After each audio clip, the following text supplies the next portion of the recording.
In the A&E, we talk about something called the golden hour. It is the 60 minutes that decide if a life is saved or lost. On Kenyan roads, you are the first line of defense, but a good Samaritan without a plan can be a dangerous thing. In the chaos of an accident, your adrenaline is pumping. Your instinct is to pull the victim out of the wreckage immediately. Stop. This is where the most common mistakes happen. To save a life, you have to understand the trauma you can't see. Inside the body, a silent clock has started ticking. This is hypovolemic shock, when the heart has no blood to pump. The blood pressure drops. The organs begin to starve. If you move a victim incorrectly, you can trigger a secondary injury. A broken bone is a problem. A severed spinal cord is a tragedy. Today, I'm going to show you how to act like a trauma professional.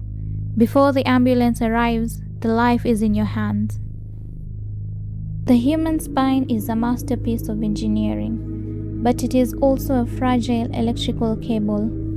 When a high-speed collision occurs, the neck takes the brunt of the force.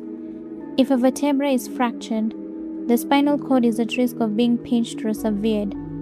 One wrong tug on the victim's arms can result in permanent paralysis.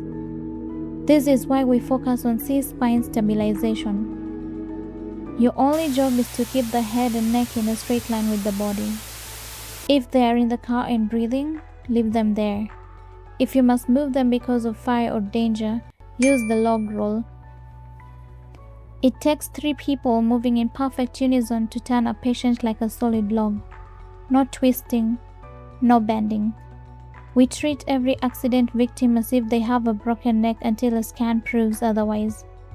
It is better to be overly cautious than to have a patient never walk again. Keep the alignment. Keep the hope of recovery alive.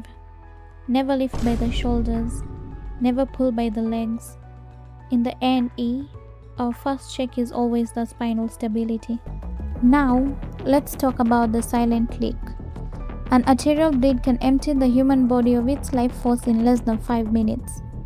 If you see bright red spurting blood, you cannot wait for the paramedics. You must act. First, direct pressure. Use your body weight. Push down hard with clean gauze or cloth. If the blood soaks through, do not remove the first layer. You will tear away the clot that is trying to form. Just add more layers on top. If the bleeding is in a limb and won't stop, it's time for a tourniquet, high and tight. Whether it's a professional kit or a leather belt, it needs to be tight enough to stop the pulse entirely. It will hurt the patient, but it will save their life. In the casualty department, we can fix a limb, but we cannot bring back a patient who was bled out on the roadside. Your pressure is what keeps their heart beating until they reach me. Stability is the goal. Keep the pressure steady. The difference between life and death is often just a piece of cloth. When the ambulance arrives, your job isn't over yet. You are now the eyes of the scene for the doctors. When that stretcher rolls in, I need your missed report. Mechanism, injury, signs, and treatment. Tell us everything. Your information allows my team to move with surgical precision. Being a hero isn't about being fast. It's about being smart.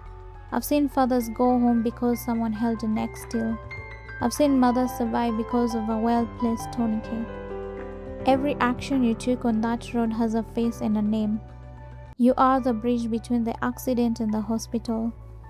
The chaos of the road ends here, at the casualty doors, but the survival starts with the choices you made at the scene. Be the bystander who knows exactly what to do. I am Dr. Riddhi Patel, and I'll be here waiting to do the rest.